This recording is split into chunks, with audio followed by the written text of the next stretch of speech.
এই উৎসবটা মূলত ইউরোপের একটা সীমান্ত শহরে অনুষ্ঠিত এবং পুরোটা মাংসপ্রেমীদের জন্য তৈরি করা হয়। পুরো রাস্তাটা ভর্তি থাকে গ্রিল করা মাংসের ঘ্রাণে। যারা একবার এই এলাকায় ঢোকে তারা কিছুক্ষণ পরেই গ্রিলের ধোঁয়া আর মশলার গন্ধে থমকে যায়। এই জায়গায় বিশ্বের বিভিন্ন প্রান্ত থেকে আসা বিক্রেতারা নিজ নিজ দেশের মাংসের রেসিপি নিয়ে আসে। কেউ আফ্রিকান রোস্টেড গোট নিয়ে আসে, কেউ আর্জেন্টিনার স্টেক নিয়ে আসে, কেউ আবার মধ্যপ্রাচ্যের কাবাব নিয়ে আসে।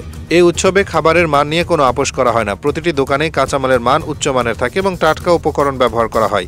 এই কারণে একবার কেউ খেলে তারা আবার ফিরে আসে। এই জায়গায় ভিড় এমন হয় যে প্রতিটি স্টলে অপেক্ষমান মানুষের লাইন লেগেই থাকে। সবার হাতে থাকে গরম ধোঁয়া ওঠা মাংসের প্লেট, আর এই সব প্লেটে থাকে এক একটা দেশীয় স্পেশালিটি। কারোটা করকরে গ্রিল, কারোটা ঝাল মশলাদার রোস্ট, আবার কারোটা টমেটো সসে ভাজা। উৎসবের সময় কেউ খাবার ফুরিয়ে যাওয়ার চিন্তা করে না। বিক্রেতারা জানে এখানে কাস্টমার কমবে না, তাই সকাল থেকে রাত পর্যন্ত তাদের মাংস প্রস্তুত রাখতেই হয়। জায়গাটা এমনভাবে সাজানো হয় যেন রাস্তায় হাঁটতে হাঁটতে মানুষ খেতে পারে। বড় বড় কাঠের ফ্রেমের মধ্যে ঝুলিয়ে রাখা হয় মাংসের স্তূপ। নিচে কাঠের আগুনে ধীরে ধীরে সেগুলো রান্না হয়। সেদিকে তাকালে বোঝা যায় এখানে প্রতিটি পদ একটার চেয়ে আরেকটা আলাদা স্বাদের। এই উৎসব শুধু খাওয়ার না, বরং পুরো পরিবেশটা এমনভাবে তৈরি করা হয় যেন মানুষ কয়েক ঘন্টা ধরে কাটিয়ে দিতে পারে। যেহেতু এক একটা স্টল এক এক দেশের খাবার নিয়ে আসে, তাই এখানে ঘুরে ঘুরে খাবার মানে একটা আন্তর্জাতিক অভিজ্ঞতা। মাংসের ধোয়া, আগুনের তাপে ভাপ ওঠা পরিবেশ আর মানুষের কোলাহল একসাথে মিলে এক ধরনের উৎসব তৈরি করে, যেটা অন্য কোথাও পাওয়া যায় না। এই উৎসবের সবচেয়ে গুরুত্বপূর্ণ দিক হচ্ছে এখানকার প্রতিটি রন্ধন পদ্ধতি নিজের দেশের ঐতিহ্য অনুযায়ী হয়। কেউ কাঠের আগুনে গ্রিল করে, কেউ স্টিলের রোডে ঝুলিয়ে ধোয়া দিয়ে রান্না করে, আবার কেউ আগেই ম্যারিনেট করে এনে দ্রুত গ্রিল করে। সবশেষে যে কোনো দেশ থেকে যেই আসুক না কেন, তারা একবার খেলে বুঝতে পারে কেন এই উৎসব ইউরোপের সবচেয়ে জনপ্রিয় স্ট্রিট ফুড হিসেবে পরিচিত। এই পিৎজাটাকে সাধারণ পিৎজার মতো দেখালেও এর মধ্যে যেভাবে উপকরণ সাজানো হয় এবং যেভাবে ধাপে ধাপে প্রস্তুত করা হয় সেটা একদম আলাদা। প্রথমে শেফ নির্ধারিত মাপ অনুযায়ী ডো ভাগ করে নেন এবং প্রতিটি ডোকে গোল করে মসৃণ করে বানিয়ে ট্রেতে রেখে আধা ঘন্টার মতো ফার্মেন্ট হতে দেন। এরপর এই ডোকে রোল করে বড় করে গোলাকৃতির পিৎজা বেস বানানো হয় যাতে ফেটে না যায়। সেজন্য প্রথমে এটা কিছুক্ষণ ওভেনে বেক করা হয়, মাত্র 5 মিনিটের জন্য। তারপর সেই বেস বের করে ডিপ ডিশ প্যানে রেখে আবারও বেক করা হয় যাতে ভেতরের গঠন শক্ত হয়ে যায় এবং মোটা ক্রাস্ট ঠিকঠাক থাকে। এই সময় শেফ আলাদা করে উপকরণ প্রস্তুত করেন। ম্যারিনেট করা গরুর মাংস সমানভাবে ছোট ছোট টুকরো করে কাটা হয় এবং সেটা ভালোভাবে রস চেপে শুকিয়ে রাখা হয় যাতে পরে সেটা পানি থেকে বের না হয়। এরপর চিজ আলাদা করে প্রি মেল্ট করে প্রস্তুত করা হয় যাতে উপরে দিলে সেটা সহজেই ছড়িয়ে পড়ে। সবকিছু প্রস্তুত হওয়ার পর শেফ বেসে একে একে টপিং সাজানো শুরু করেন। প্রথমে মাংসের টুকরোগুলো সাজিয়ে দেওয়া হয়, এরপর তার উপর চিজ ঢালা হয়। এরপর আরও একাধিক স্তরে চিজ, সস, মাশরুম, হ্যাম ইত্যাদি দেওয়া হয়। সাধারণত এখানে যে পরিমাণ টপিং দেওয়া হয় সেটা সাধারণ পিৎজার 3 গুণেরও বেশি হয়। এই পিৎজার ভিতরের স্তরগুলোতে ব্যবহৃত হয় এমন সব উপকরণ যেগুলো সাধারণত দামি রেস্তোরাঁয় ব্যবহৃত হয়, যেমন ট্রাফল অয়েল, বিশেষ ধরনের পনির অথবা বিদেশি প্রক্রিয়াজাত হ্যাম। এই কারণে এর স্বাদ এক এক টুকরোতেই অনেক গভীর হয়। সবশেষে পুরো পিৎজা আবার ওভেনে দেওয়া হয় এবং নির্দিষ্ট তাপমাত্রায় বেক করা হয় যতক্ষণ না উপরের স্তর গলে গিয়ে নিচের স্তরের সঙ্গে মিশে যায় এবং বাইরের ক্রাস্ট শক্ত হয়ে ওঠে। এটা ঠিকভাবে বেক না হলে ভিতরের টপিংগুলো থেকে পানি বের হয়ে যায় এবং বেশ নরম হয়ে যায়, তাই সময় আর তাপমাত্রা দুটোই নির্ভুল রাখতে হয়। এই পিৎজা পরিবেশন করার আগে একদম গরম গরম কাটা হয় এবং প্রতিটি টুকরোতেই দেখা যায় চিজ ও মাংসের স্তর আলাদা করে রাখা যায় না, একসাথে মিশে যায়। খাওয়ার সময় টুকরো তোলার সাথে সাথে চিজ লম্বা হয়ে উঠে আসে আর সেটা এক ধরনের স্ট্রেচি ফিনিশ দেয়। এই টেক্সচার সাধারণ পিৎজাতে পাওয়া যায় না, কারণ সেখানে উপকরণ কম, স্তর কম এবং প্রস্তুত প্রক্রিয়া এত জটিল নয়। এই পিৎজার দাম বেশি শুধু উপকরণের জন্য না, বরং প্রতিটি ধাপে প্রস্তুতির জন্য, এবং এর জন্য প্রয়োজন হয় এক্সপার্ট শেফ যিনি জানেন কিভাবে সবকিছু সাজিয়ে একটা ভারসাম্য তৈরি করতে হয়। তাই এই পিৎজা সাধারণ দোকানে পাওয়া যায় না, বরং নির্দিষ্ট কিছু জায়গায় অর্ডার দিয়ে প্রস্তুত করা হয় এবং প্রতিটি পিৎজা তৈরি হতে ঘন্টা খানেকেরও বেশি সময় লাগে। এক একটা পিৎজার দাম অন্য সাধারণ 10টা পিৎজার সমান।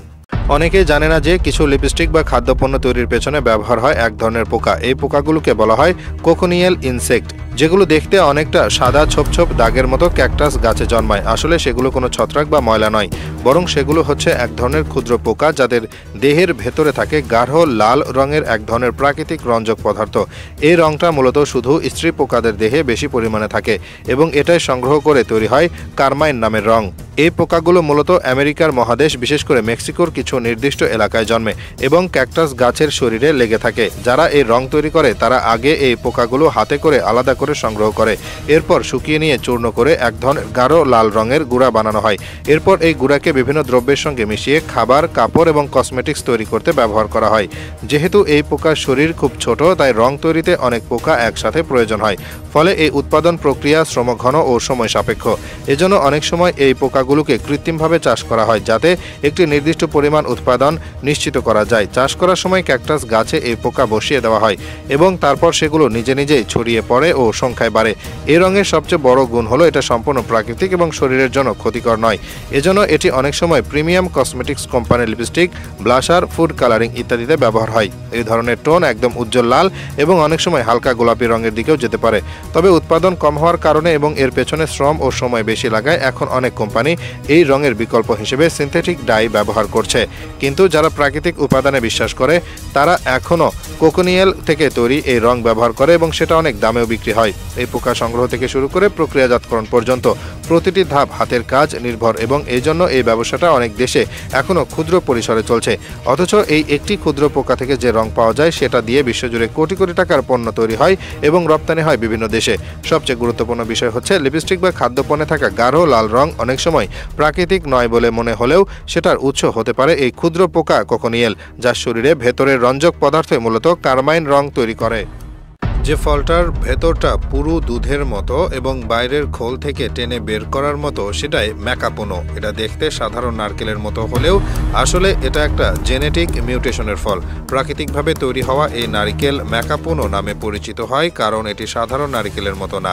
এর ভেতরের এমব্রিও গঠন হয় না, যার ফলে বীজ থেকে নতুন গাছ হয় না এবং নারকেল বংশবিস্তারে সক্ষম না। এই বৈশিষ্ট্যের জন্য এটা খুবই বিরল এবং স্বাভাবিকভাবে প্রতি ৭৫০০টা নারিকেলের মধ্যে একটা হয় ম্যাকাপোনো।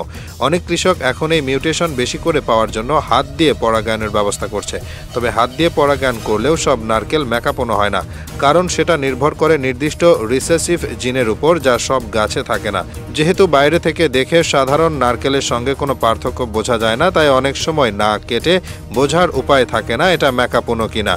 তবে একটা পদ্ধতি রয়েছে, নারকেলটা ঝাঁকালে যদি ভেতরে অনেকটা পানি নড়ে তাহলে সেটা সাধারণ নারকেল, আর যদি খুব অল্প আওয়াজ হয় বা নড়াচড়া কম শোনা যায় তাহলে সেটা ম্যাকাপোনো হওয়ার সম্ভাবনা বেশি। এর ভেতরে সাদা অংশ সাধারণ নারকেলের মতো পাতলা না, বরং অনেকটা মোটা, ক্রিমি আর চিউই ধরনের হয়।